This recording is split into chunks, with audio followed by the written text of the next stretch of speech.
Fearsome, pipe him aboard. Aye, aye, sir. Fire, dress ship. Very good, sir. Dress ship!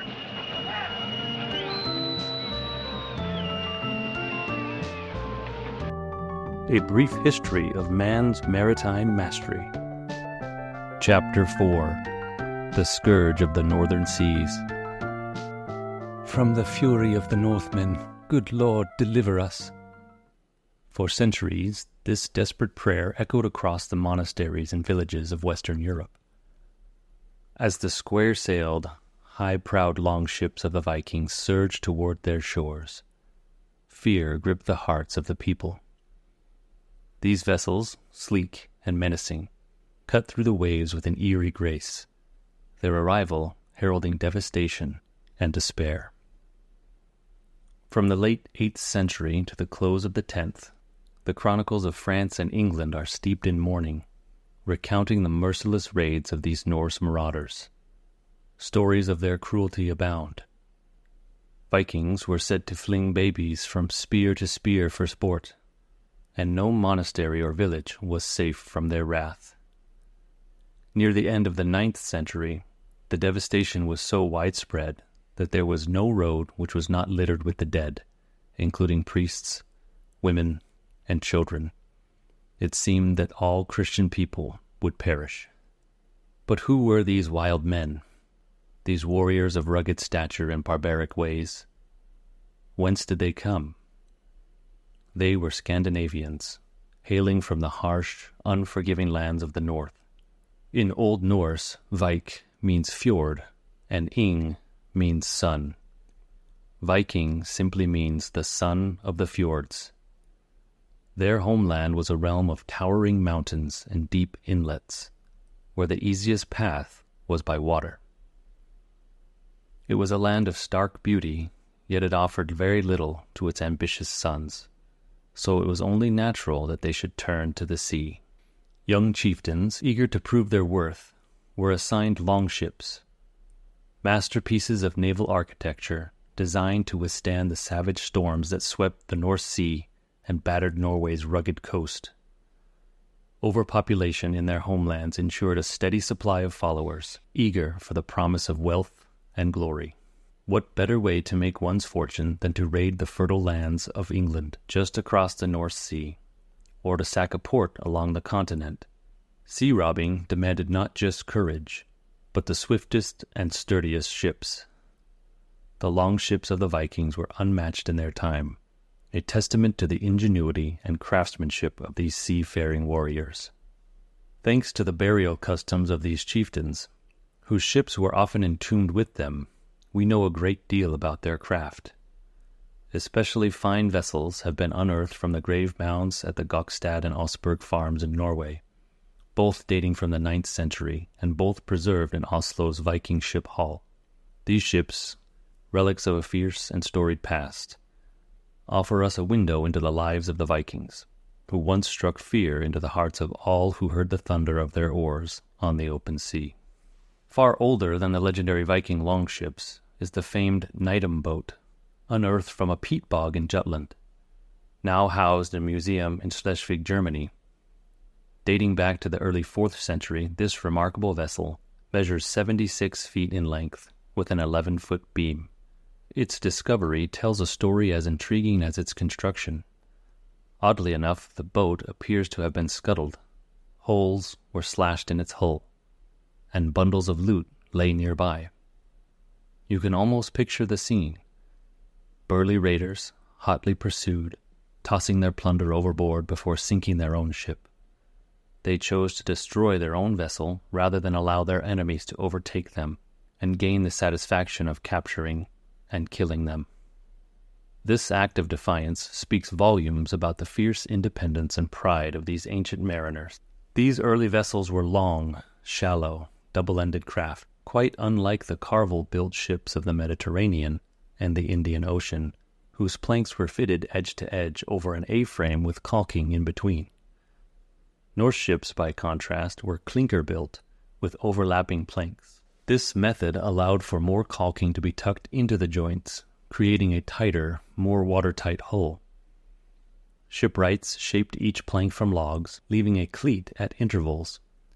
Light ribs were then inserted and lashed into the cleats, resulting in a flexible yet sturdy construction that could withstand the rough northern seas. A Viking ship only had a single bank of oars, as the sail was used more often than in a Mediterranean galley. The sail was strongly sewn, often beautifully decorated by Viking women, and could be quickly braced to the fore and the aft line, allowing these ships to sail very close to the wind. However, their shallow draft and lack of deep keel sometimes caused them to make considerable leeway. Steering was managed with a deep oar fastened to the starboard quarter, controlled by a 40-inch tiller that could be easily maneuvered by one man, even in the roughest seas. On longer passages, an awning at the fore of the ship sheltered the fighting men, while the sailors slept in leather sleeping bags, their weapons always within reach beneath the thwarts from which they rowed. They carried bronze cooking pots, but, whenever possible, meals were prepared ashore to avoid the dangers of fire aboard the wooden vessel.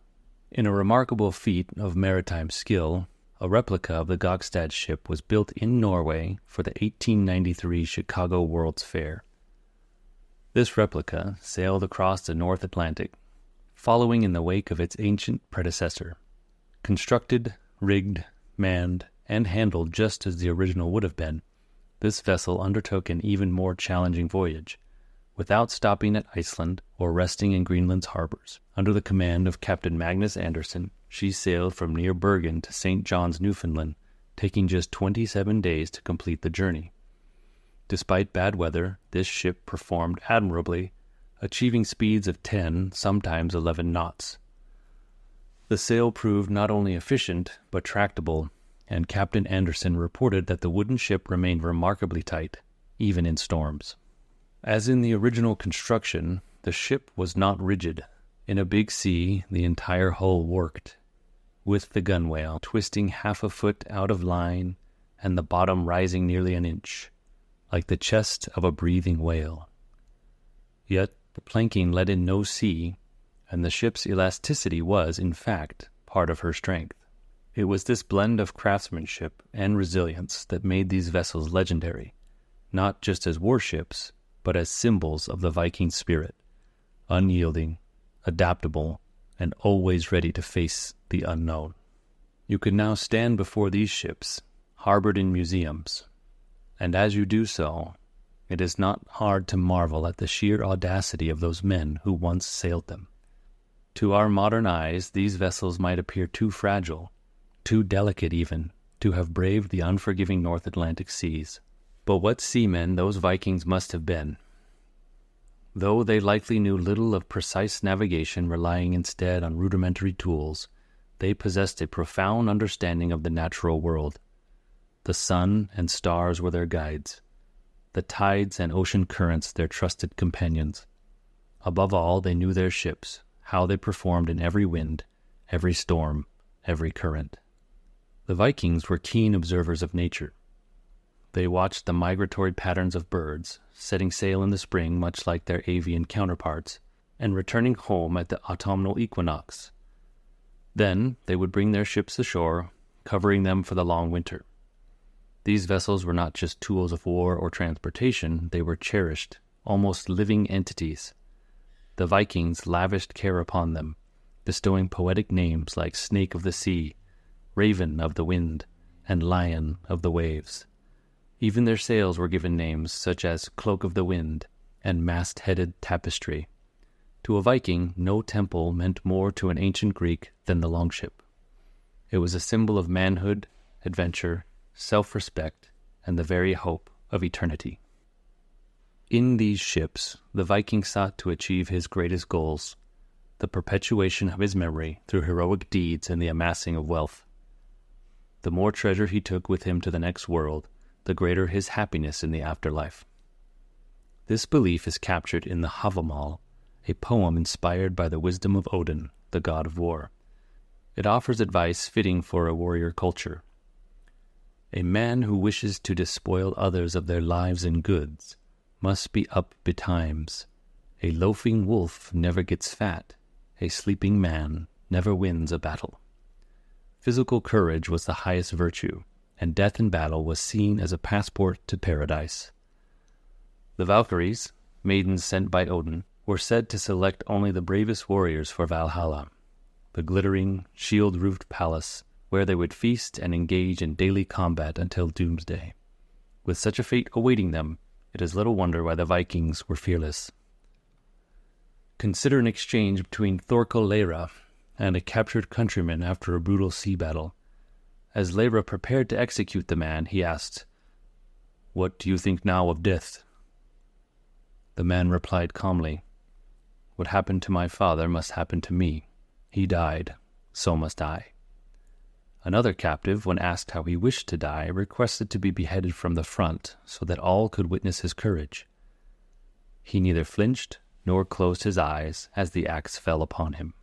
Such was the spirit of the Viking leaders, like the Danish king Svein Forkbeard. Svein exemplified the Vikings' love of the sea. He could handle the largest ship with the skill of a master horseman controlling a spirited steed. He delighted in feats of daring, such as running along the outboard oars while they flashed through the water, or juggling 3 javelins before flinging them to the masthead. In the heat of battle, Svein was known to become berserker, a state of frenzied, almost supernatural rage. Standing in the prow, roaring a war song, he would drive his crew to the brink of madness, infecting them with his fearlessness, compelling them to fight with a savage intensity. These were the men who sailed those so-called frail, delicate vessels across the vast, treacherous North Atlantic.